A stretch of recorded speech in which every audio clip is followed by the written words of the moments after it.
It's July 2025 Challenge Day 8. Day 8. Can you believe it? Today's word is thyme. This little herb has such tiny leaves, and when you crush them, oh man, they smell incredible.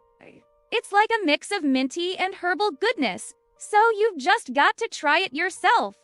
I crushed some thyme and ended up with 30 drops of essential oil.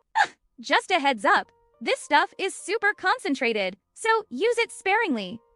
A little goes a long way. Thyme is known for its calming scent, perfect for easing stress and anxiety. Plus, it's great for your immune system. Seriously, it's one of the top immune-boosting herbs out there.